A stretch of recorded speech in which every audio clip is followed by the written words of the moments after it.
The avoidant attachment style seems fundamentally incompatible with lasting partnership. Yet certain rare individuals possess a specific psychological profile that allows them to build lifelong connections with even the most defended avoidants. This isn't about changing the avoidant or sacrificing one's own needs. It's about a unique combination of qualities that creates the precise conditions where an avoidant's nervous system can finally rest, allowing genuine intimacy to develop without triggering their flight response.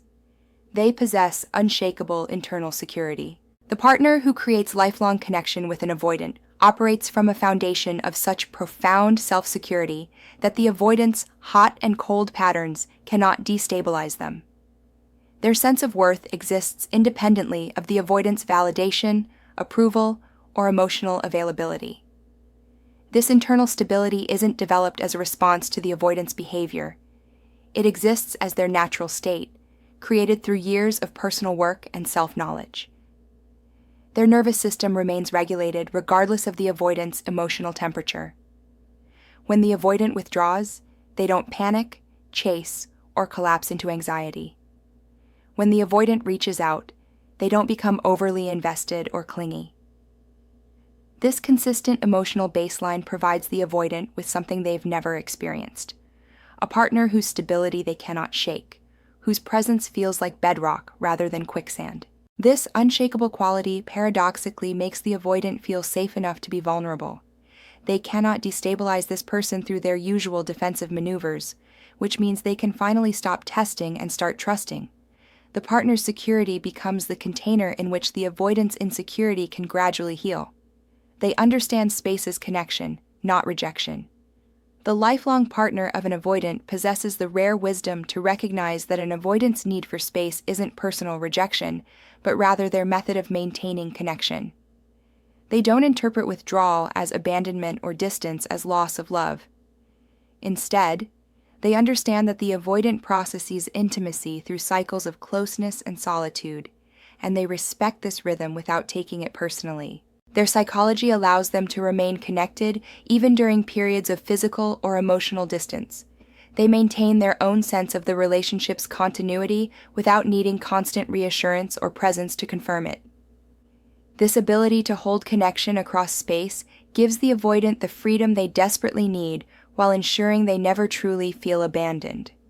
The partner's comfort with separateness actually draws the avoidant closer over time. Because they're never made to feel guilty for their need for autonomy, the avoidant gradually discovers that closeness doesn't equal suffocation. They learn that they can be intimate without losing themselves, because their partner doesn't require constant togetherness to feel secure. They communicate directly without drama. The third crucial quality involves their ability to express needs, feelings, and boundaries with crystal clarity while maintaining emotional neutrality. They don't resort to manipulation, guilt, or emotional escalation to get their point across. Instead, they state what they need simply and directly, then allow the avoidant space to respond without pressure or ultimatums. This communication style bypasses the avoidant's defensive systems because it contains no emotional charge to trigger their flight response. The partner presents information and requests as neutral data rather than emotional demands. They express disappointment without punishment, needs without neediness, and boundaries without threat. The avoidant discovers they can disappoint this person without being attacked, fail without being abandoned, and say no without destroying the relationship. This safety and honest communication gradually teaches them that vulnerability doesn't lead to engulfment or control. They build a life that doesn't revolve around the relationship.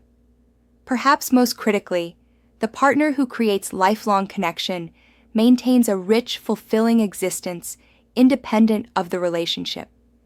They pursue passions, maintain friendships, engage in personal growth, and find meaning through multiple sources rather than making the avoidant their entire world.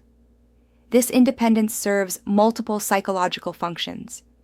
It prevents the avoidant from feeling responsible for their partner's happiness, removes the pressure of being someone's sole source of fulfillment, and models the healthy autonomy the avoidant values. The partner's full life creates natural space and separation that the avoidant needs without requiring them to create it through withdrawal. The avoidant realizes they've found someone who wants them, but doesn't need them in the suffocating way they've always feared. This distinction, being desired rather than desperately needed, allows them to choose connection freely rather than feeling trapped by another's dependence. In this freedom, they finally discover the safety to commit for life,